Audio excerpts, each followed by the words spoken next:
Hola hermanos, muy buenos días o tardes ya. Vamos a tener entonces el estudio de la palabra de Dios en esta mañana todavía. Así que estuvimos viendo la semana pasada cómo es que la iglesia tiene que vivir bajo la conducta de una vida ya como hijos de Dios, bajo el estándar que Dios ha dejado en su palabra y cómo es que nosotros tenemos que conducirnos en base a lo que Dios nos va a ir diciendo en su palabra. Bastantes pasajes muestran que la Biblia es la palabra de Dios y no solamente un escrito de hombres.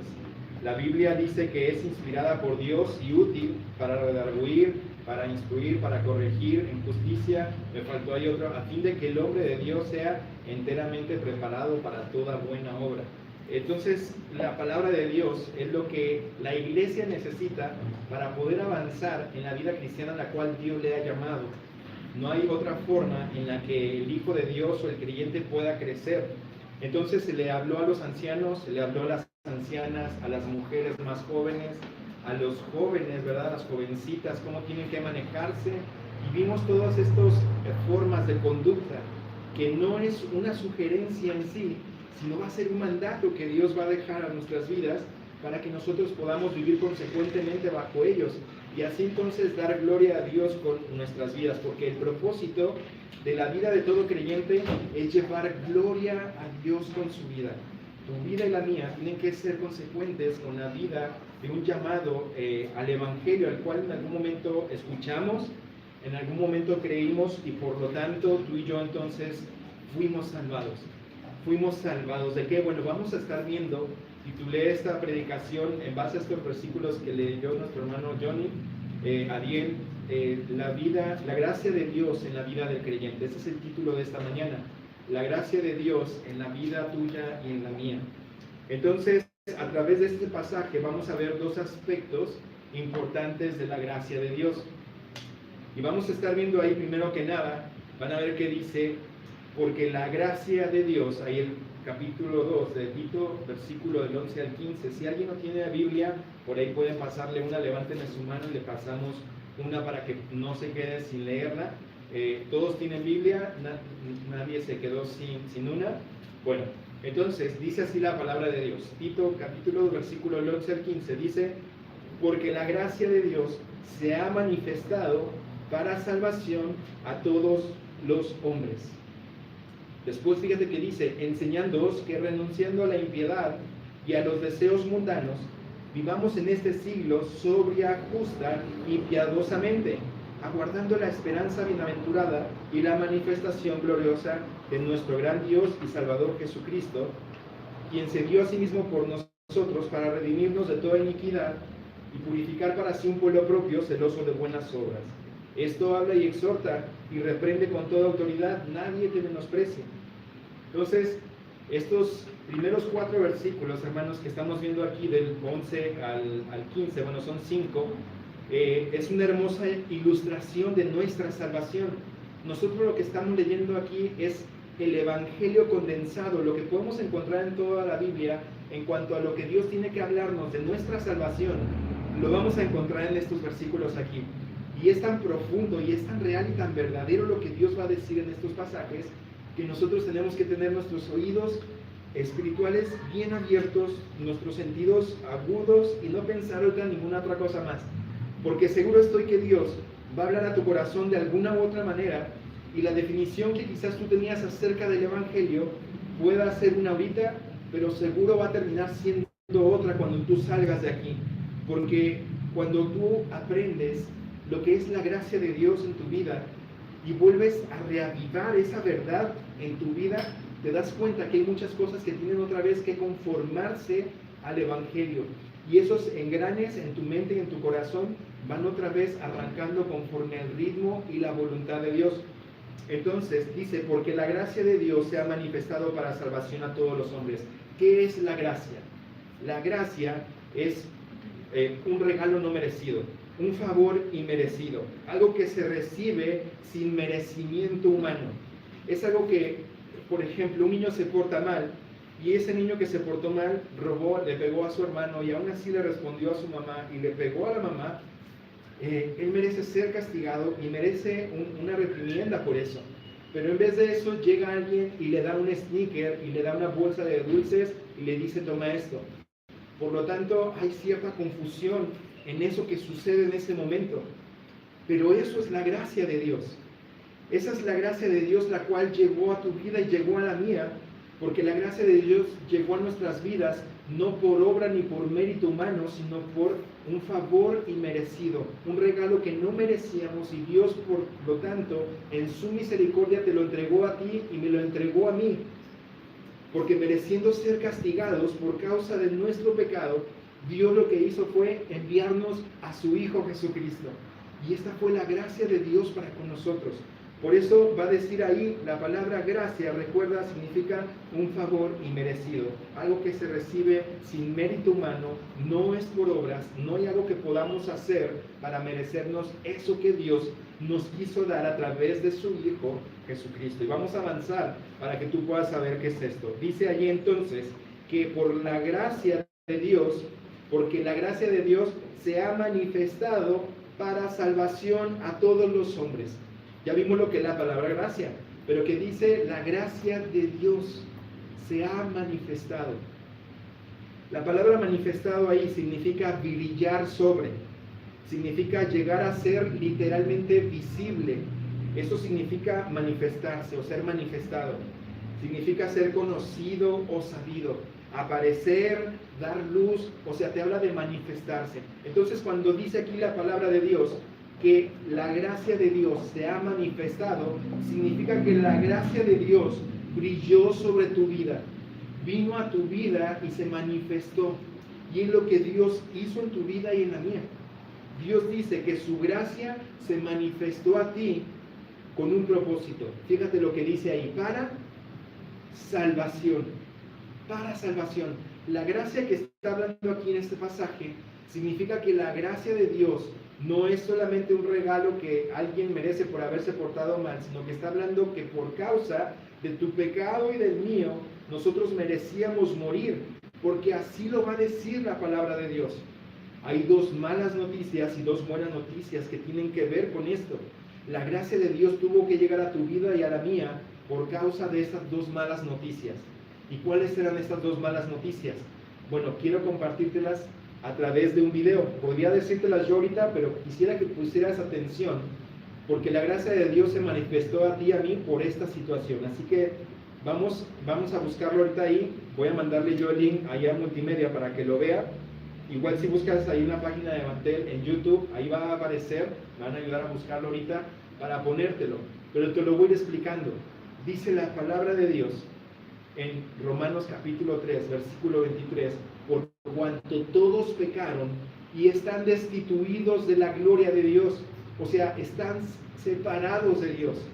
Entonces la primera mala noticia es que nosotros estamos separados de Dios, hemos pecado. Entonces, ahorita aquí con esta pequeña introducción te voy a dejar entonces con el video para que tú prestes atención y entonces podamos seguir avanzando. Escuchen bien.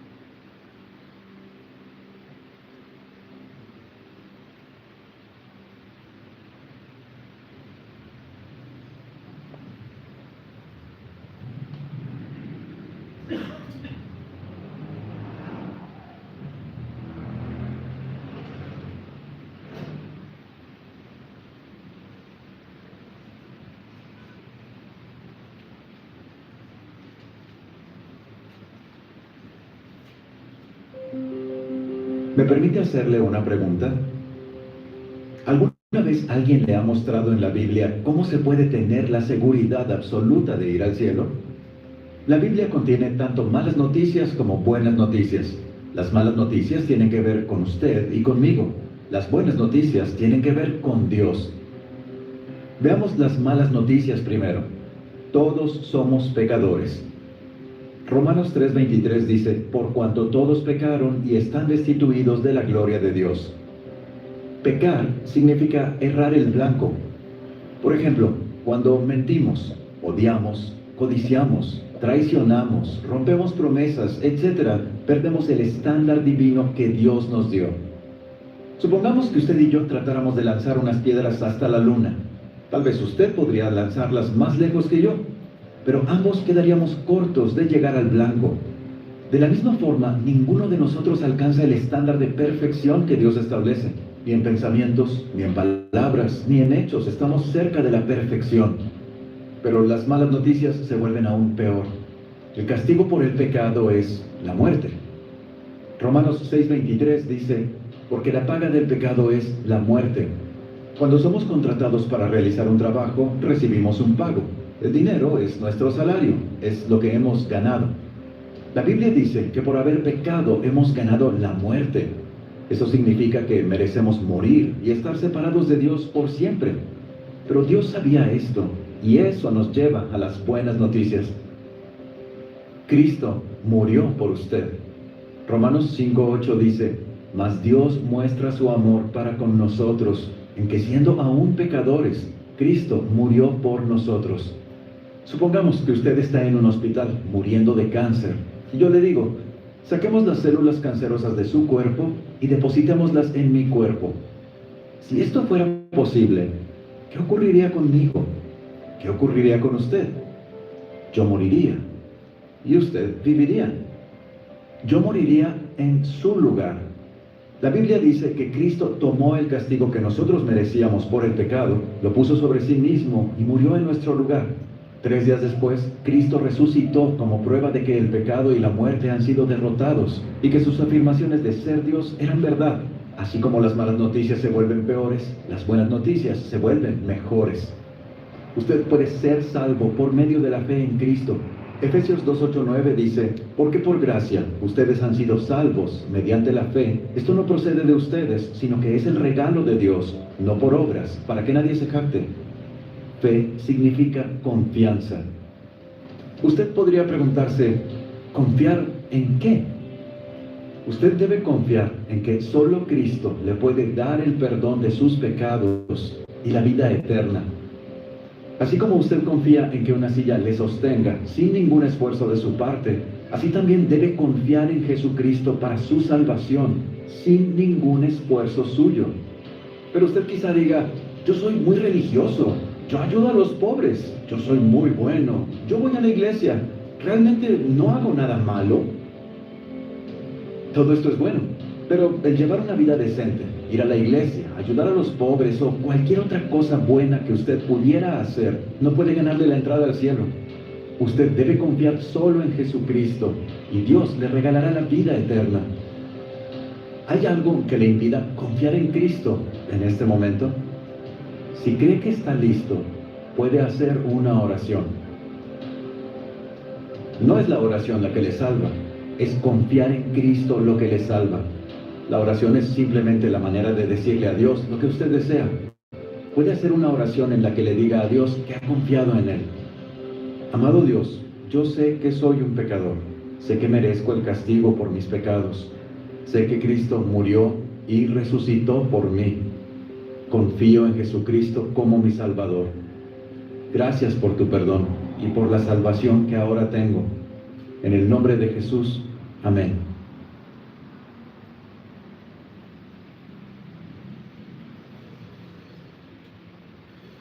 Amén, hermanos. Eso es la gracia de Dios. Ese es el evangelio que predicamos y del cual no nos avergonzamos. El apóstol Pablo escribió, porque no me avergüenzo del evangelio, porque es poder de Dios para salvación a todo aquel que cree, al judío primeramente y también al griego. Ese es el evangelio que compartimos, porque es el evangelio que el apóstol Pablo recibió del Señor mismo. Es el evangelio que los apóstoles recibieron de Jesucristo mismo y el cual Él les envió a ser testigo a todo el mundo, a todas las naciones, a Judea, a Jerusalén, a Judea, Samaria, hasta lo último de la tierra. Pero por eso es que la gracia de Dios no solamente se queda en que nosotros recibimos un regalo de parte de Dios y se acabó. La gracia de Dios tiene que ver con el reconocimiento del pecado del hombre. La gracia de Dios tiene que ver con que el evangelio que predicamos es un evangelio que está lleno de la verdad de parte de Dios en cuanto a nuestra naturaleza, con la verdad de la palabra de Dios en cuanto a nuestra naturaleza y la situación en la cual nos encontramos. Y la situación en la cual nos encontramos es que por ser pecadores estamos separados de Dios. El pecado es la lujuria, los malos pensamientos, la soberbia, la lascivia, el robo, el hurto, el odiar a las personas. Dice la Escritura que no es necesario matar a alguien, sino que en el momento en que ya le dijimos fato a nuestro hermano, o lo odiamos, ya lo matamos en nuestro corazón. Y Jesucristo entonces va a asemejar el matar a alguien, asesinarlo de forma física, con el matarlo en nuestro corazón. Entonces, hermanos, lo que quiero aquí decirles es que somos pecadores. Y la paga de nuestro pecado es la muerte. Y la muerte no significa solamente que vamos a morir de forma física, sino que vamos a estar separados de Dios por la eternidad en el infierno, en un lugar que arde con fuego y azufre, donde dice la Escritura que el gusano nunca muere y la llama nunca se apaga. Por lo tanto, tú y yo necesitamos temer, darnos cuenta que somos pecadores, darnos cuenta que este pecado es lo que nos tiene atados a tantas malas decisiones, a tanto dolor y a tanta pecado que hay en nuestra vida, y no solamente en la nuestra, sino en la de nuestra familia y en nuestras relaciones. Y por eso es que no podemos avanzar, porque decimos, ¿yo de qué me tengo que arrepentir? Yo soy bueno, yo hago buenas obras, yo voy a la iglesia, yo ayudo a la viejita a cruzar la calle. Dice la Biblia que no es por obras para que nadie se gloríe, porque por gracia sois salvos por medio de la fe, y esto no es de ustedes, pues es un regalo de Dios, no por obras, para que nadie se gloríe. Entonces, ¿cómo puedo salvarme? Bueno, por la obra que Jesucristo ya hizo en la cruz del Calvario. Tito 3:5 dice, nos salvó no por obras de justicia que tú y yo hubiéramos hecho, sino por su misericordia. Y ahí entra la gracia de Dios, porque hoy existe la llamada hipergracia, donde hay personas que dicen, yo ya he sido salvado por Cristo, yo ya no pierdo mi salvación, yo ya tengo la vida eterna. Entonces yo entiendo que ya puedo hacer lo que yo quiera, puedo vivir sin que nadie me diga nada, porque yo ya soy un hijo de Dios y voy al cielo. Ahora, ¿esto es verdad? Sí es verdad. Pero ¿qué pasa con este pensamiento? Que la hipergracia es entonces el permiso de saber que yo ya soy salvo, voy hacia el rumbo de una eternidad preciosa con mi Salvador, y yo entonces tengo el permiso para hacer lo que yo quiera. Y las personas entonces se dan el permiso para pecar, porque entienden que su salvación no la pierden. Pero te tengo otra noticia. Este estilo de pensamiento es un engaño de Satanás, porque no todos son verdaderamente hijos de Dios, no todos verdaderamente han entendido el Evangelio, pero se aprovechan de esta parte entonces para darse el permiso para pecar. Por lo cual el apóstol Pablo también va a escribir y va a decir, a ver, hagámonos una pregunta, ¿sobreabundaremos en el pecado para que la gracia abunde?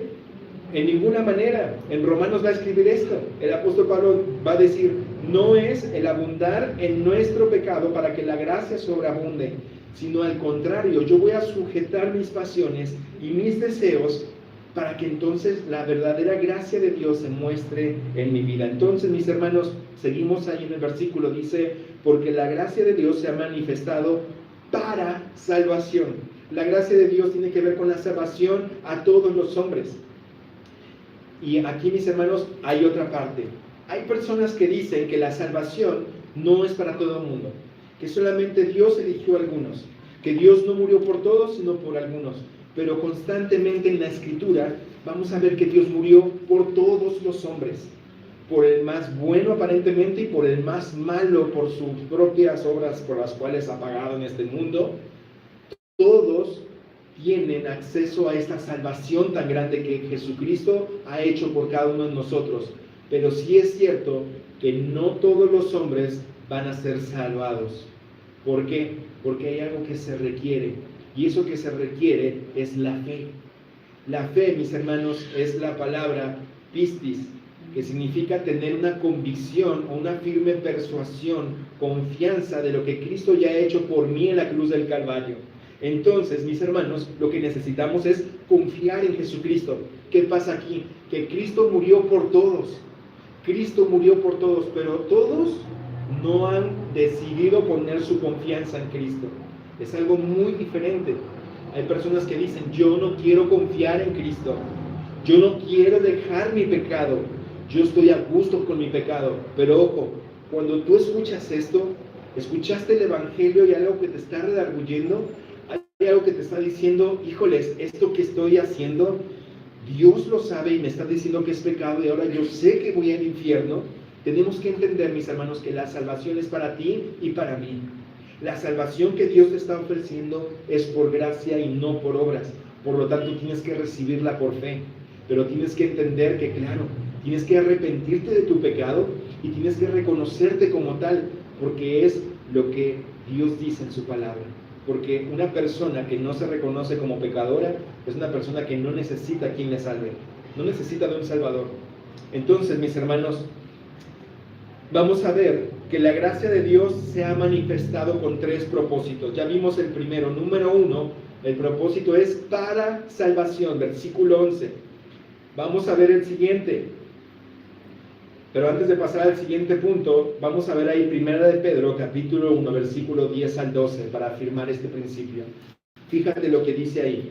Los profetas que profetizaron de la gracia destinada a vosotros, inquirieron y diligentemente indagaron acerca de esta salvación, escudriñando qué persona y qué tiempo indicaba el Espíritu de Cristo que estaba en ellos, el cual anunciaba de antemano los sufrimientos de Cristo y las glorias que vendrían tras ellos. ¿Qué significa esto?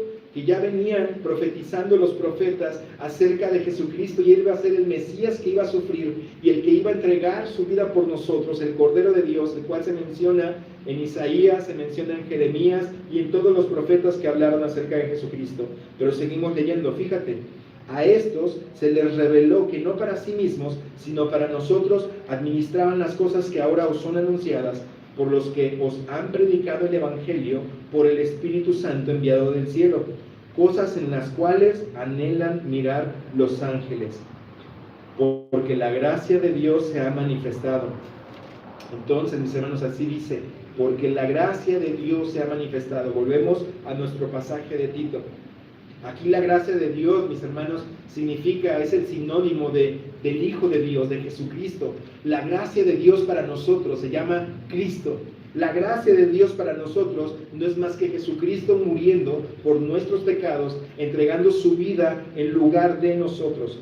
Pero entonces estamos viendo que la gracia de Dios se ha manifestado con 3 propósitos. Número 1, el primer propósito es que la gracia de Dios se manifestó para salvación. Segundo propósito es para redención. Ve el versículo 14. El versículo 14, ahí va a decir lo siguiente, fíjate. Dice la palabra de Dios, ahí, quien se dio a sí mismo por nosotros para redimirnos. Ahí está otra vez el propósito, para redimirnos. Entonces, el segundo propósito es para redención. La palabra en el original es lutro, que significa rescate de la esclavitud a precio de sangre. ¿Qué significa esto? En la antigüedad se vendían personas, se compraban personas como esclavos, y esas personas no tenían autoridad sobre su propia vida, sino tenían que servir a su amo. Todo lo que él les dijera, esos esclavos tenían que obedecer. Pero cuando llegaba el tiempo de la vendimia en ese mercado de esclavos, entonces el amo llevaba a sus esclavos, los que él quería, y los podía vender al mercado. Poniéndolos ahí en ese mercado, ellos eran desnudados, ellas eran desnudadas de sus ropas, y con toda esa vergüenza y con toda esa característica, donde llegaban los compradores y veían la desnudez de los esclavos y decían, bueno, ¿para qué me puede servir este esclavo? Pensamos que nada más es pararlos ahí y ellos maquillados, bonitos y bien vestidos. No, hermanos, era un momento de vergüenza. En ese mercado de esclavos, al desnudarlos, la gente que los compraba quería observarlos y verlos atentamente en todas sus características físicas, todas sus características sexuales, el tamaño que tenían, lo flaco que eran, los gordos que eran, y ellos determinaban, bueno, ese esclavo me va a servir a mí para esto, este esclavo me va a servir a mí para esto otro. Pero para lo que fuese comprado esos esclavos tenían que cumplir esa función. Y no sabía si era para ser vendidos y utilizados de una forma ilícita e impropia, o era para ser abusados en muchas otras formas. Pero imagínate a ti y a mí ahí en ese mercado de esclavos. Estábamos esclavos de nuestro pecado. Nuestro destino era estar en esclavitud por la eternidad en el infierno. Y Jesucristo llega y se para ahí con esa gracia y esa misericordia, y para rescatarnos y para redimirnos, Él dice, yo voy a comprar a esta persona. Y ponle tu nombre, te mira a los ojos y te dice, yo voy a comprar a Lucero, yo voy a comprar a Sabrina, yo voy a comprar a Elías, yo voy a comprar. Y ponle tu nombre. Y Él entonces le dicen, bueno, tienes que pagar el precio por el esclavo. Y el precio por el esclavo era 20 piezas de plata, otros 30 piezas de plata. Pero ¿sabes cuál fue el precio que pagó el Hijo de Dios en ese mercado de esclavos por ti y por mí? Fue su sangre derramada en la cruz. El precio más grande que se podía pagar por cualquier cosa. El Hijo de Dios, Jesucristo, fue el que pagó. Y entonces fuiste entregado a Él. Y en ese momento Jesucristo te dice, yo te doy la libertad. Ahora ya no me sirves como un esclavo. Y te he orado esa oreja, que el horadarla era, ahora sí, en la decisión que había tomado ese esclavo de haber recibido esa cartilla y decir, la persona que me compró me acaba de dar mi acta que dice que soy libre y ya no soy más esclavo de él. Pero no puedo entender tanto amor y por qué pago tanto por mí. Tengo confianza en él, lo amo con todo mi corazón, por lo tanto no me importa esto. Y dice que entonces iba ese esclavo libre ya y le decía a su amo, quiero servirte, pero ya no por esclavitud y por obligación, sino quiero servirte ahora por amor. Y entonces el esclavo se le horadaba aquí la oreja y se le veía, era un hoyo especial, que todo el mundo al verlo decía, tú eres un doulos, tú eres un siervo por amor, eres alguien que sabe que ha sido comprado por un precio especial, pero aún así decidió servir a su amo. Y eso es lo que tú y yo somos. Por eso está en la palabra redención. No solamente para salvación, sino fuimos salvados también para redención. Y dos formas en las cuales Dios está explicando lo mismo, pero con ilustraciones diferentes, para que puedas entrar de a poquito y entender cuánto Dios te ama, cuánto es su gracia tan grande para contigo. Esta es la gracia de Dios para ti. Esta es la gracia de Dios para mí, a la cual hemos sido llamados. Entonces, fíjate lo que va a decir ahí, 1 de Pedro, capítulo 1, versículo 18 al 21, dice así, sabiendo que fuisteis rescatados de vuestra vana manera de vivir, la cual recibisteis de vuestros padres, no con cosas corruptibles como oro o plata, sino con la sangre preciosa de Cristo, como de un cordero sin mancha y sin contaminación, ya destinado desde antes de la fundación del mundo. Fíjate lo que dice, pero manifestado en los postreros tiempos por amor de vosotros, y mediante el cual creéis en Dios, quien le resucitó de los muertos y le ha dado gloria, para que vuestra fe y esperanza sea en Dios. Mis hermanos, la gracia de Dios se ha manifestado con tres propósitos. El propósito por el cual la gracia de Dios se manifestó a tu vida fue para salvación. Número 2, para redención, pero número 3 es para purificación. Versículo 14 lo va a decir así. Fíjate lo que dice el versículo 14. Dice la palabra de Dios, para redimir de toda iniquidad y purificar para sí un pueblo propio, celoso de buenas obras. Por eso es que también el tercer propósito de nuestra salvación es para purificación. Y la palabra ahí es katsarizo, que significa hacer limpio, limpiar. Segunda de Corintios 7:1 dice, así que, amados, puesto que tenemos tales promesas, limpiémonos de toda contaminación de carne y de espíritu, perfeccionando la santidad en el temor de Dios. No solamente Dios te llamó para salvación, Dios también te llamó para que tú puedas vivir en purificación, en una santidad constante, no en una hipergracia, sino en la gracia de Dios que te muestra de dónde te sacó Dios. Y por ese lugar y por ese agradecimiento y ese amor que tú le tienes a tu Salvador, le dices, Señor, yo antes era esclavo del pecado y ahora me has libertado del pecado, pero ahora quiero ser esclavo tuyo, ahora quiero servirte, quiero seguirte, quiero amarte con todo mi corazón, todo lo que soy, todo lo que tengo y todo lo que espero ser, lo entrego a ti para tu honra y para tu gloria, porque no hay otra cosa para la cual yo podría seguir viviendo en este mundo. Que esto pueda ser una realidad en tu vida y en la mía. Dios te está llamando a algo mayor, a lo cual tú crees que quizás te estaba llamando hasta este tiempo que llegaste, a este tiempo en esta predicación, porque Dios quiere que no solamente tú veas lo que es la gracia de Dios que se ha manifestado con 3 propósitos, sino ahora vamos a ver la gracia de Dios que nos enseña 3 áreas sumamente importantes en nuestra vida cristiana. Entonces ya vimos tres propósitos de la gracia de Dios que se ha manifestado. Ahora vamos a ver 3 áreas sumamente importantes en nuestra vida cristiana, porque la gracia de Dios no solamente nos salva, la gracia de Dios no solamente nos redime, la gracia de Dios no solamente nos purifica y nos llama a una vida santa, sino ahora fíjate, la gracia de Dios, dice la palabra de Dios, volvemos al pasaje en el que estábamos, dice, porque la gracia de Dios se ha manifestado para salvación a todos los hombres, fíjate, enseñándonos, la gracia de Dios nos va a enseñar algo. La gracia de Dios aquí va a ser tan clara y tan específica que lo que nos va a enseñar es lo siguiente, que renunciando, y aquí va a venir, ¿a qué tenemos que renunciar? A 2 cosas, a la impiedad y a los deseos mundanos. Ahí lo tienes en la Escritura. Observa ahí en la Escritura, en estos versos, cómo va a decir ahí, nosotros tenemos que renunciar a la impiedad. ¿Qué significa impiedad? Es la maldad, la perversidad que hay en nuestro corazón, el pecado que nace en nuestro corazón humano por causa de la idolatría y la inmoralidad a la cual vivimos antes en la esclavitud del pecado.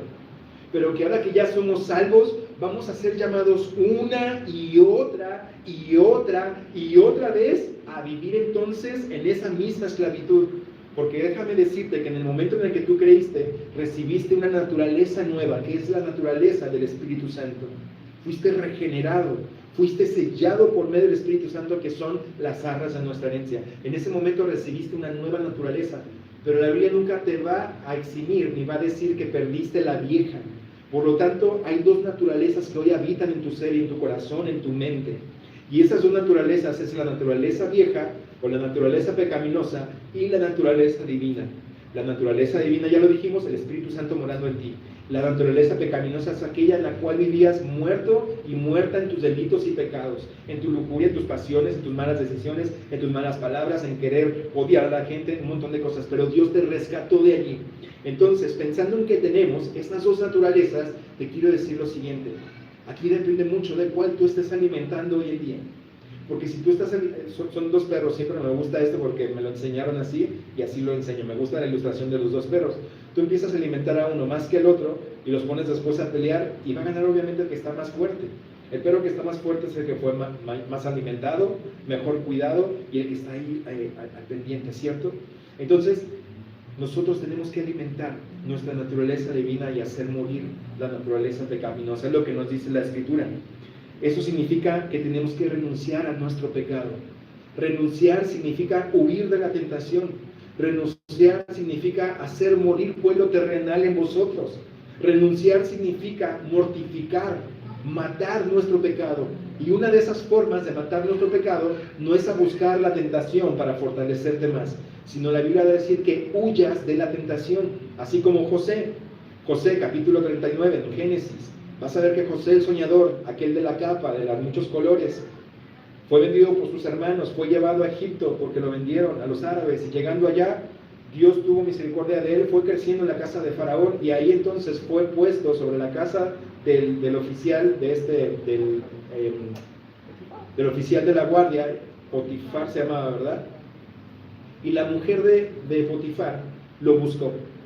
La mujer de Potifar quiso que durmiera con él. Y José no dijo, voy a estar aquí, le voy a decir, no, tú eres muy hermosa, pero no voy a caer en tus garras.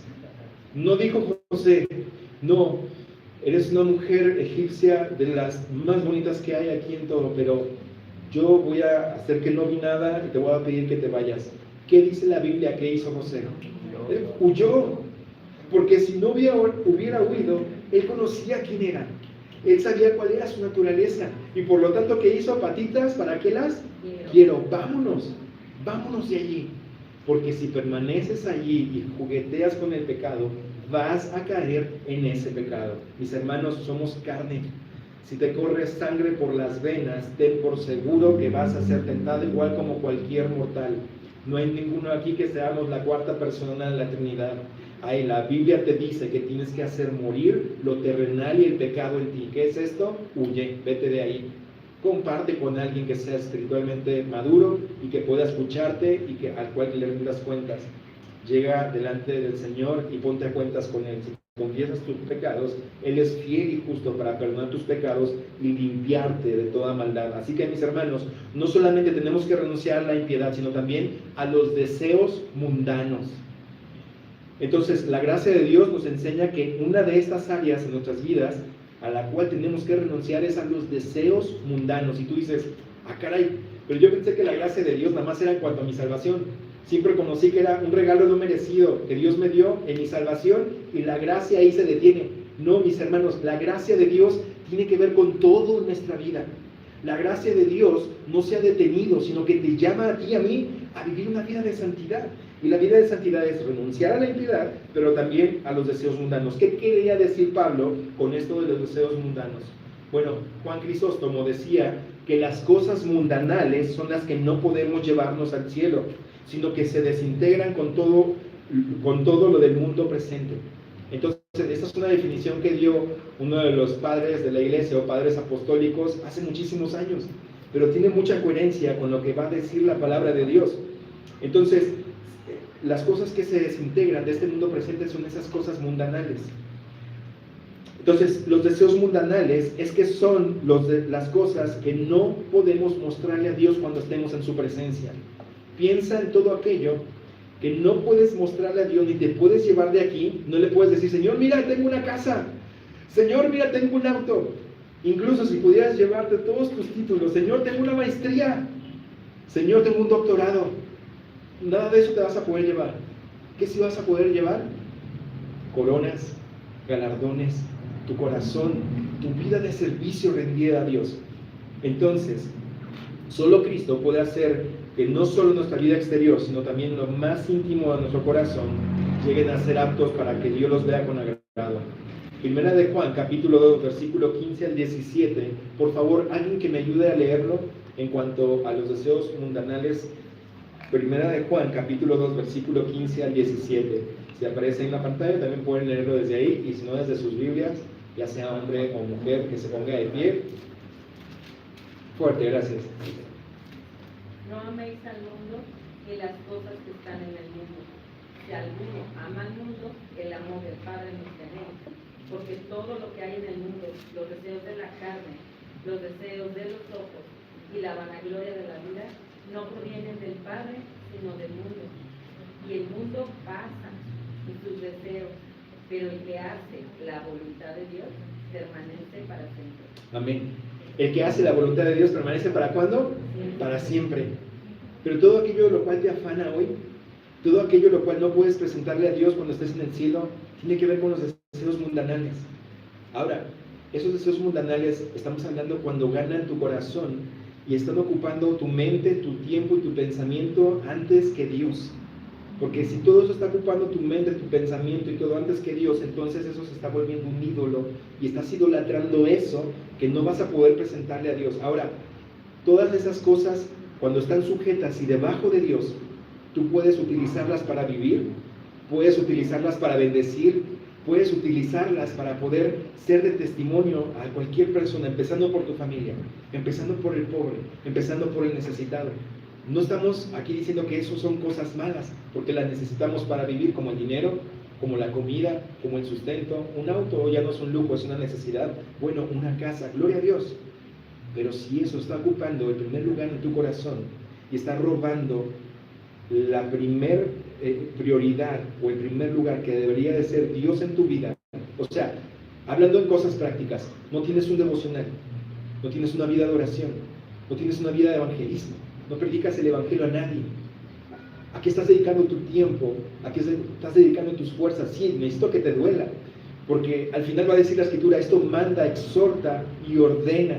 Y mis hermanos, se los ordeno, les exhorto y les mando a que esto sea así. No porque yo lo digo, sino porque la palabra de Dios lo dice. Yo tengo que estar sujeto también a esto, porque es la Escritura la que tiene que decirnos esto. esperando que cualquier otro predicador que se pare aquí hable con la misma exactitud, porque la Escritura lo está diciendo. Entonces, es algo que tú tienes que hacer, no porque es una sugerencia. Si eres un hijo de Dios, tienes que hacerlo, tienes que predicar, tienes que discipular, tienes que asistir a tu iglesia, no dejar de congregarte como algunos tienen por costumbre, y aún muchas más cosas que la palabra de Dios engloba. Entonces, mis hermanos, tenemos que renunciar a los deseos mundanales. Pero número 2, no solamente a renunciar a la impiedad de los deseos mundanales, sino a vivir en este siglo. Así lo va a decir la Escritura. Me gustaría que vieras dónde dice y en qué versículo dice a vivir en este siglo. Ahí en Tito capítulo 2, versículo del 11 al 15, checa ahí en tu Biblia, porque lo vas a encontrar. Dice a vivir en este siglo. ¿Ya lo encontraron? Y va a dar 3 áreas de cómo tenemos que vivir en este siglo. La palabra en este siglo es en este tiempo que te tocó vivir a ti y a mí. Dice que tienes que vivir en este siglo de forma sobria. ¿Qué significa de forma sobria? Ya estuvimos viéndolo con lo que nos estuvo diciendo el apóstol Pablo a Tito en los requisitos que se le daban a los ancianos. Pero sobrio significa una mente cabal, alguien que es moderado, alguien que tiene dominio propio y que sabe gobernarse a sí mismo en las áreas de su vida donde le cuesta trabajo gobernarse y en donde lucha constantemente. Es alguien que está buscando autocontrolarse, que tiene una seriedad y un sano juicio moral. Es lo que debe caracterizar la vida de un hijo de Dios. El ser sobrios. Hermanos, la gracia nos enseña a vivir en este siglo de una forma sobria. Tienes que tener autocontrol en tu vida. Tenemos que tener autocontrol en las cosas en las cuales nosotros estamos luchando. ¿Tú sabes cuáles son tus luchas? Yo sé cuáles son mis luchas. Para algunos la lucha, como lo fue para los de Creta, ¿te acuerdas cuáles eran las características de los cretenses? Que eran glotones, eran ociosos, y la glotonería se podría definir como gula hoy en día. Y para ellos esa era la falta de sobriedad. Los cretenses tenían que tener sobriedad en la forma en la que ellos comían. Y para nosotros hoy comemos, ya estamos llenos y seguimos comiendo. Nos duele el pie porque tenemos gota y aún le seguimos metiendo azúcar y seguimos metiéndole carbohidratos y sabes que te va a dar un dolor de cabeza el siguiente día, pero dices, ¿qué tanto es tantito? Y jugamos con eso, pero cuando ya estamos sufriendo en nuestra cama por causa de nuestra falta de sobriedad, entonces, mis hermanos, la gracia lo que te invita es que tú puedas vivir de una forma moderada y equilibrada. Aquí lo dice la Escritura. Las personas que les cuesta chisme, la persona chismosa, escucha algo y va y lo cuenta a otro, no se lo puede quedar callado. Bueno, ese es el área que esa persona tiene que vivir con sobriedad en su vida. Alguien que lucha con algún pecado como la lujuria, la pornografía, tiene que ser sobrio, tiene que someter su vida a eso y decir, Señor, perdóname por mi pecado. Tengo que hacer morir este pecado, pero no puede quedar en un deseo. Tengo que hacer algo más que lo que aparentemente estoy haciendo. Porque quiero, pero no lo hago. Digo, pero no sucede nada. Anhelo, pero ahí queda la situación. Y eso no sirve, mis hermanos. Eso no es sobriedad. A vivir en este siglo no solamente de forma sobria, sino también de forma justa. Es lo que la gracia te está llamando. Justa es alguien que es equitativo, alguien que es equilibrado en su juicio y en su forma de manejarse. Su sí es sí y su no es no. Es alguien que va a contar los hechos con exactitud, alguien que va a hablar con verdad cada situación. Ni va a añadir más, ni va a quitar menos. Pero para ello necesita ser justo. A vivir en este siglo no solamente sobria y justamente, sino piadosamente. Fíjese, mi hermano, vivir piadosamente implica 4 cosas. Número 1, vivir conscientes de la presencia de Dios. Si tú quieres ser alguien piadoso, necesitas saber que Dios ve, guía y juzga tu vida y la mía. Alguien que es piadoso y vive en este siglo de forma piadosa, vive consciente de la presencia de Dios, pero también busca agradar a Dios. Número 2, en cada decisión. Alguien que es piadoso busca agradar a Dios en cada decisión.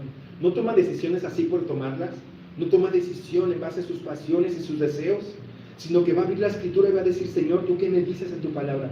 Yo quiero hacer esto, quiero hacer esto, quiero hacer esto, pero Señor, me someto a lo que tú dices. Eso es lo que yo quiero hacer porque eso te agrada a ti. No vive para los deseos del mundo, sino vive para la voluntad de Dios. Número 3, practica una vida de comunión diaria y constante con Dios. Es una persona, un hijo de Dios que va a buscar, pese lo que pese y cueste lo que cueste, tenga 10, 15, 20, 30 hijos, 10,000 negocios, 4 autos, 20,000 empleados. Yo sé que tú no tienes nada de esto, pero hay personas que conozco que sí lo tienen. Nos tocó en Estados Unidos y personas tienen todo este bagaje de situaciones, y escucharlos decirte: tengo un tiempo con el Señor, esto es lo que yo hago. Y ver abrir su librito de hace miles de años y que sigue siendo ese librito otra vez, y tú dices: no te pases. Y yo quejándome acá que porque tengo muchas cosas que hacer y me sobrepasó al 1000 por uno. No se compara con nadie que yo haya conocido. Y tiene esta práctica de vida de comunión con Dios, oración, obediencia, amor a su palabra y una vida santa. Sí se puede, yo digo, gloria a Dios. Número 4, refleja el carácter de Dios en la conducta diaria. Una persona que vive en este siglo de forma piadosa va a reflejar, va a buscar con todo su corazón reflejar el carácter de Dios en su conducta diaria. Mis hermanos, la humildad, la pureza, el amor, la misericordia y la obediencia que tú estás viendo allí son cosas que tenemos que reflejar. Esto va a ir en oposición a tus deseos y a tus sentimientos. Lo que tenga que ver con Cristo, lo que tenga que ver con la gracia de Dios, va a ir opuesto directamente a lo que tú sientes y a veces lo que tú piensas. Lo que piensa el mundo, lo que hace el mundo, cómo responde cualquier persona normal que respondería ante una situación. De ti se espera completamente algo diferente. La gracia te llama a vivir en este siglo de una forma piadosa y tiene que ver con reflejar el carácter de Dios. Y por último, mis hermanos, la gracia de Dios también nos llama y nos invita en un área a esperar. Anhelando la esperanza bienaventurada, dice la palabra de Dios ahí. Fíjate, dice así la Escritura. Dice: viviendo sobria, justa y piadosamente, aguardando la esperanza bienaventurada y la manifestación gloriosa de nuestro gran Dios y Salvador Jesucristo. Aquí se vuelve a hablar o a mostrar una segunda vez la palabra manifestarse o manifestación. Esta manifestación ya dijimos que es brillar sobre o llegar a ser literalmente visible. Pero la primera vez que se utiliza la palabra manifestar fue en el pasado, algo que ya sucedió y que Cristo hizo por nosotros. Pero ahora esta palabra que dice aquí en cuanto a manifestarse tiene que ver ya con el futuro. Nosotros ya no vemos al pasado, sino en esta palabra ahora estamos viendo y esperando a que Jesucristo vuelva por nosotros, del cual dice la Escritura que ahora está en gloria, sentado a la diestra del Padre, y ahora está por volver y va a juzgar con justicia y con verdad a este mundo, que habiendo escuchado de su verdad y de su gloria y de su amor, decidió rechazarle. Entonces Cristo va a venir a juzgar a todos aquellos que le rechazaron. Pero ahora, ¿cómo tenemos que esperar? ¿Cómo tiene que ser nuestra esperanza en Cristo en este tiempo, en este siglo que estamos viviendo? Bueno, tenemos que esperar con anhelo. Esto es un deseo profundo del creyente por Cristo. Esto es un deseo profundo por la venida de Cristo. Este tiene que ser tu anhelo. Tenemos que estar, hermanos, expectantes y diciendo: yo sí deseo que Cristo venga ya por nosotros. ¿Qué más tengo que vivir? Hermano, no quiero ser fatalista con lo que le voy a decir ahorita, pero todos deseamos vivir más tiempo. ¿Sí? ¿Para qué quieres vivir más tiempo? Yo te preguntaría, ¿para qué quieres vivir más tiempo?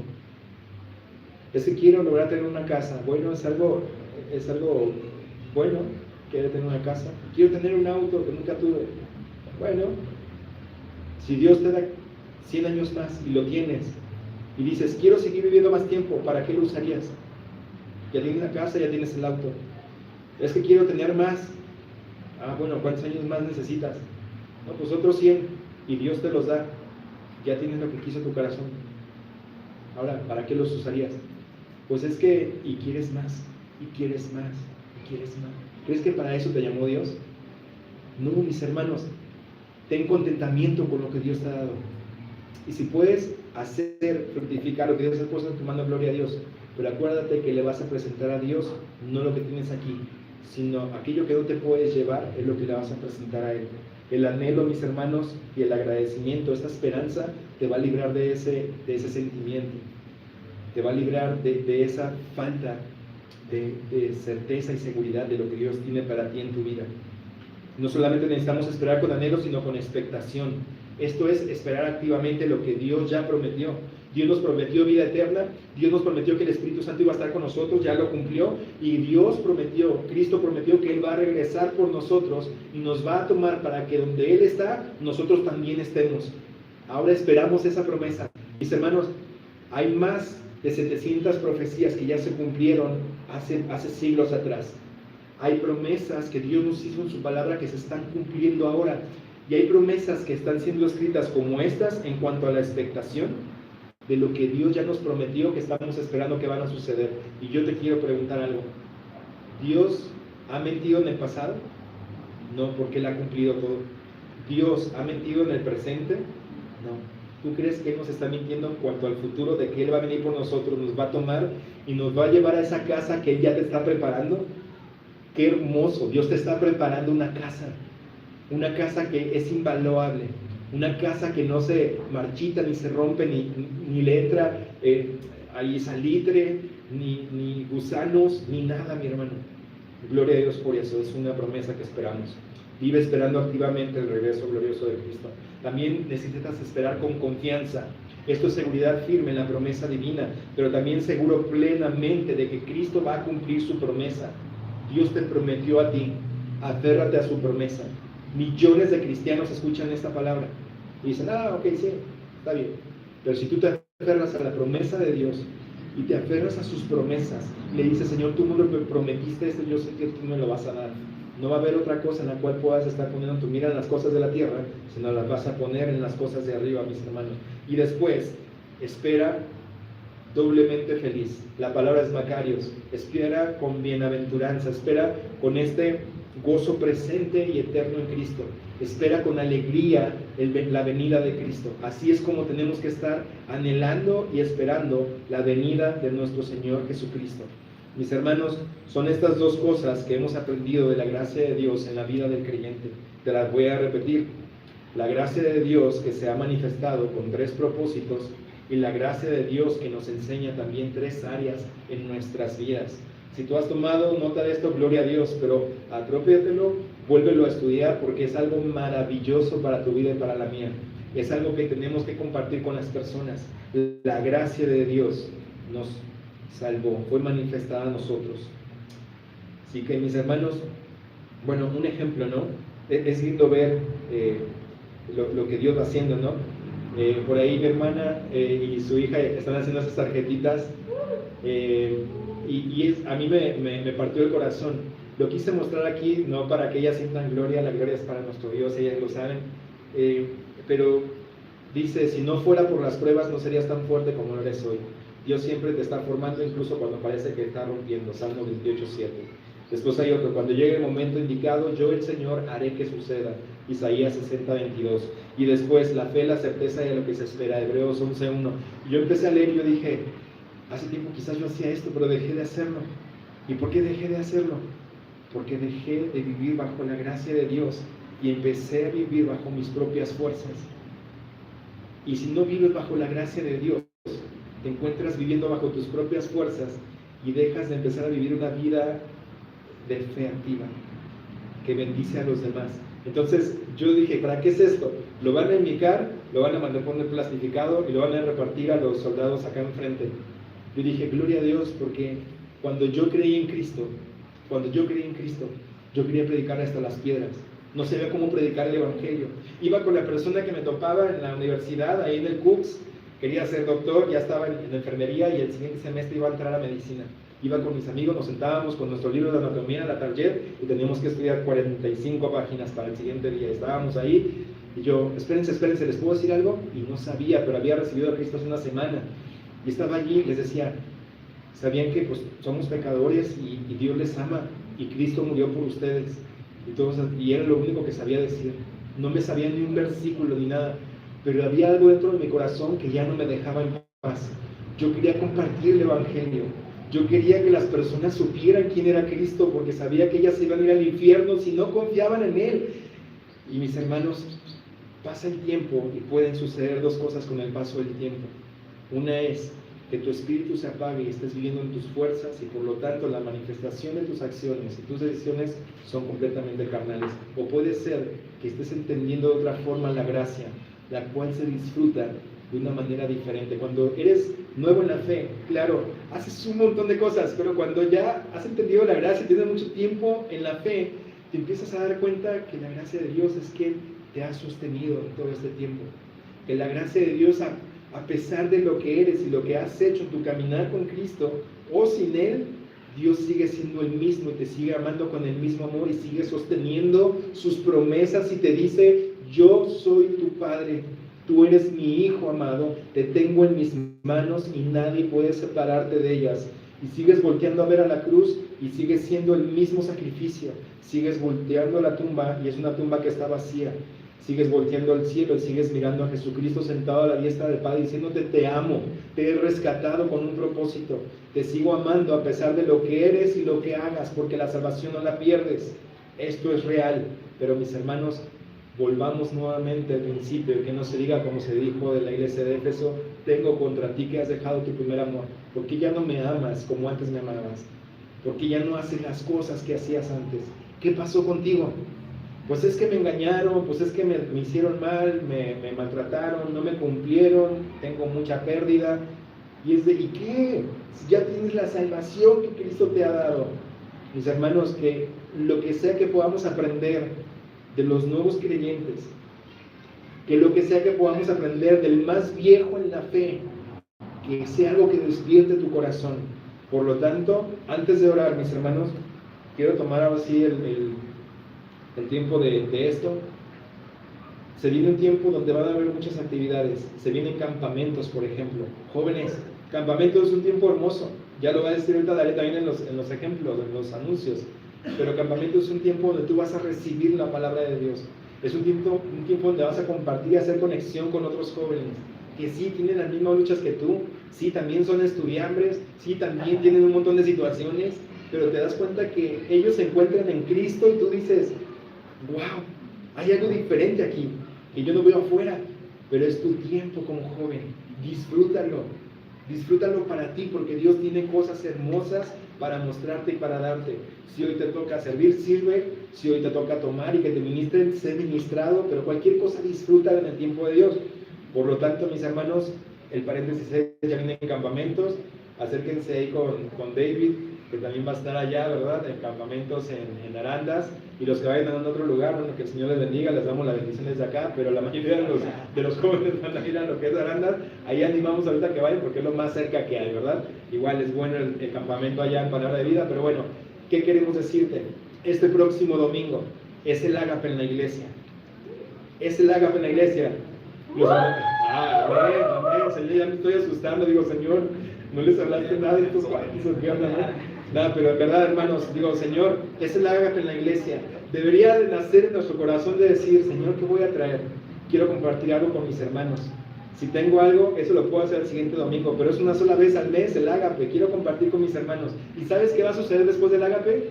Vamos a ir a predicar el evangelio aquí a las 4 de la tarde con los niños, festejándoles el día del niño. Por lo tanto, si tienes algún niño, llévalo, porque se va a predicar de la gracia y del evangelio de Dios. Invita a los niños. Si fueron de Samaritas, no importa. Si son de aquí de la vuelta, no importa, pero aquí están estos. Entonces le voy a pedir a Blanca si me ayuda a repartir algunos. Bueno, levanten la mano quien quiera, unos 2 o 3, y ahí que conozca a algún niño, invítelo para el próximo domingo. Tráigase a ese niño y a su familia, porque es de 20, nos vamos a quedar a comer después del culto, porque después del culto nos llevamos a jugar. Va a ser un torneo relámpago. El torneo relámpago es jugar fútbol 7, hacer que jueguen un rato, hacer juegos con ellos, que haya premios, y después le predicamos el evangelio. Pero después de esto es que ellos sepan que le estamos festejando a estos niños. Pero vamos a predicar el evangelio, y esto es algo que debería despertar tu corazón. Y si no lo despierta, yo quiero seguirte animando, porque vas a ver a otros predicando el evangelio, y que no haya en tu corazón algo como de: ay, pues nada más lo hacen así en gacho y nunca hay fruto. Y vienen los asesinos de la gracia, ¿no? Que nada, pues hacen eso y pues deberíamos hacer algo diferente. No, únete a eso. Sea poco, sea mucho, sé parte de lo que Dios quiere hacer en tu iglesia. Sé parte de lo que Dios quiere hacer a través tuyo. Pero invita a esos niños, porque tienen que hacer un equipo de 7 o de 5 jugadores. Bueno, quiere ser fútbol 7, pero se puede hacer hasta de 5 jugadores. que se vengan y armen su equipito y se vengan a la iglesia y de aquí nos vamos a jugar fútbol, ¿va? Entonces ese es el propósito. Vamos a estar mandando y pegando hasta el final del culto en muchos postes allá cerca de la unidad esta información. Esperamos que haya muchos niños, pero ¿qué queremos hacer? Atrás, hermanos, estuvieron los jóvenes ayudándonos a foliar lo que son folletos evangelísticos. Estos folletos evangelísticos tienen el fixture atrás, que es la información del mundial. En 2 meses o en casi menos, mis hermanos, vamos a tener un evento de talla mundial aquí en nuestra ciudad, lo cual sucede cada 25 o 20 años. ¿Qué queremos hacer? Conectémonos. Van a haber 4 partidos que se van a jugar en el Akron. Queremos estar 3 horas antes del partido y durante esas 3 horas vamos a estar en las inmediaciones alrededor del estadio, alcanzando a todas las personas con esos folletos y diciendo: tengo un mensaje de Dios para su vida, léalo, y aparte tiene el fixture aquí, que Dios lo bendiga. Si tiene alguna duda, ahí está la dirección y los teléfonos de la iglesia. Hola, ¿cómo estás? Buenas tardes, mi nombre es Jerónimo. Tengo un fixture que tiene un mensaje de Dios para tu vida. Atrás tiene lo que son los partidos del mundial y también tiene la información de la iglesia si tienes alguna duda. Hola, buenas tardes, ¿cómo estás? Que Dios te bendiga, mi nombre es Jerónimo Tamés. ¿Se están dando cuenta? Ya alcancé a 3 personas en menos de 1 minuto, y es lo que vamos a ir a hacer. Se dice que de cada 10 personas que tú les compartas un folleto así, una va a estar interesada en escuchar el evangelio. No te preocupes, vas a decir: ay, pues no soy de los del periódico, solo ofertas, ¿no? Que van ahí, que nada más lo ponen. Nos va a tocar hacer eso, si es real, se los tengo que decir. Sí vamos a ir a hacer volanteo, pero el punto es que de esas 10 personas a las que le repartas, una te va a decir: oye, ¿qué es esto? Gloria a Dios, le predico el evangelio. Entonces, por lo tanto, quisiera animarte desde ahorita, antes de que comiencen esos 4 partidos. Allá atrás hay un bonchecito, un paquete. Ese paquete tiene 100 fixture. Agarra uno. Ahorita somos 1, 2, 3, 4, 5, 6, 7, 8, 9, 10, 11, 12, 13, 14, 15, 16, 17, 19, 20, 21, 22. Somos 22 aquí, mis hermanos, entre todos, que hay 22 folletos, paquetes ahí ya, para que tú te lleves uno de 100. ¿Qué te animo a hacer? Llévales a otros esta gracia y dáselos. Oye, hay un fixture aquí, y se lo muestras por la parte de atrás, vienen todos los partidos, está padrísimo. Pero cuando lo abra, se va a encontrar con el mensaje del evangelio. Y quizás diga: alguien ya me había hablado de esto. Deja Marco, oye, ¿sabes qué? ¿Qué onda? ¿Cómo está el rollo? Hay alguien que va a decir o sea, estos fanáticos, ay, la verdad no me importa, ¿no? Capaz no lo va a tirar porque tiene el fixture atrás. Pero ¿cuál es el punto? Prediquemos el evangelio. Mis hermanos, mi esperanza es que todos nosotros, por lo menos en 1 o 2 partidos del mundial, podamos estar afuera de las inmediaciones del estadio, y te pueda dar 2 paquetes de esos, y vamos a pedir camisas de México. Va a decir atrás: un gol, una meta, es de la selección mexicana de Adidas. Sí, es china, mis hermanos, no es original. Sale 300 pesos, va a estar más o menos así, porque van a tener los loguitos y todo. Pero es padre invertir en ese tiempo, porque vamos a estar predicando el evangelio. Pero me gustaría que te animaras a poder ir, y vamos a estar dando entonces ya la estructura. Le vamos a decir qué es lo que tienen que llevar: sus tenis cómodos, su gorra, su bote de agua, su mochilita para llevar ahí sus folletos, y nos vamos a ir a predicar el evangelio. Pero esa es una actividad que no queremos dejar de hacer como iglesia, que estamos expectantes de ver cómo Dios va a responder. A veces decimos: es que son muy pocas sillas. Seamos fieles en la predicación del evangelio, en la exposición de su palabra. Dios va a hacer lo demás, pero queremos verte ahí, no solamente un domingo. Da esas 3 horas. Si vas a los 4 partidos, serían 4 por 3, 12 horas que diste de tu vida para conocer a chinos, japoneses, coreanos, colombianos, y las chicas dicen: coreanos, ¡wow! Bueno, va a haber de todo, pero vamos a estar allá no por los coreanos, vamos a estar allá para predicar el evangelio. Va a ser hermoso. Así que las fechas del mundial, te animo a que puedas ir, porque va a ser un evento donde vamos a conocer a muchas gentes. Pero ¿sabes qué? Hay muchísimas iglesias en diferentes partes de Guadalajara que ya se están anotando para hacer esto mismo. Ellos también van a estar allá, y te vas a encontrar a mucha gente diciendo: tú también estás acá predicando el evangelio. Sí, que no sé qué, está bueno esto. Y va a ser algo, hermanos, que Dios va a traer su fruto para esta ciudad como Él quiere. Pero queremos animarte a eso. Y después espérense, ¿no? ¿Qué les digo? Está el viaje a Mérida, mis hermanos. Ya está fechado. Vamos a viajar a Mérida. Ahorren por favor sus 4,500 varitos para el vuelo. Y ya les tenemos 4 de comidas. pero de ida y vuelta ya nos dijeron que ya tenemos lugar donde quedarnos, que hamacas y piso nunca nos va a faltar, que ahí tenemos donde llegar. Pero hay una iglesia que fundar allá, mis hermanos, y hay una familia que creo que a ellos, Ale y Diana, pero mis hermanos, hay mucho por hacer. Ya se hizo lo de Samaritans, niños fueron bendecidos, es más, quieren volver y dicen, ¿qué pasó con Samaritans? Yo quería volver otra vez. Entonces, hermanos, por favor, por los que mi hermano Luis, vamos a ir por ustedes, nos vamos al estadio. Y yo me voy, vamos así a rueda, venga hermano, nos vamos así, nos vamos predicando. Ya está ahí escrito y dicho. Tengo una silla de ruedas que me van a prestar. Así que bueno, esto era parte de la predicación también. Vamos a orar, mis hermanos, y terminamos. Padre, te damos muchas gracias por tu palabra. Gracias por Cristo. Y gracias, Señor, por la gracia que ha sido derramada sobre nosotros, la cual se nos ha manifestado para salvación a todos los hombres, entre los cuales estábamos nosotros, Señor. Y se ha manifestado, Señor, con tres propósitos, que era salvarnos, que era redimirnos y era purificarnos, santificarnos, Señor. Pero también con estas tres áreas en nuestra vida, Señor, las cuales nosotros necesitábamos. Estas tres áreas, Señor, a renunciar a la impiedad y deseos mundanos, a vivir en este siglo de forma sobria, justa y piadosa, pero también a esperar con anhelo, expectación, confianza y con gozo. Padre, yo te ruego por mis hermanos, aviva nuestros corazones, Señor. Te rogamos, Señor, que perdones nuestros pecados y que avives nuestros corazones. Permítenos, Señor, reflejar la luz y el carácter de Cristo en nuestra conducta diaria, en todo lo que hagamos. Gracias por cada familia aquí, Señor. Yo te ruego, te pido por cada familia, bendícela, Señor. Bendice a cada hermano, a cada hermana, a cada joven, sus anhelos, sus deseos, sus proyectos, sus estudios, sus negocios. Todo, Señor, por favor, bendice a cada oveja, Señor, tuya en esta iglesia. Que los que no te conocen, Señor, puedan conocerte, pasar de muerte a vida porque han puesto su confianza en ti. Los que ya te conocemos, Señor, que llevemos a otros a confiar en ti, predicándoles el Evangelio, haciendo discípulos. Señor, queremos ser una iglesia que te sirve, que te adora y que espera en ti, sirviéndote y predicando el Evangelio. Gracias por ese tiempo, en el nombre de Jesús. Amén.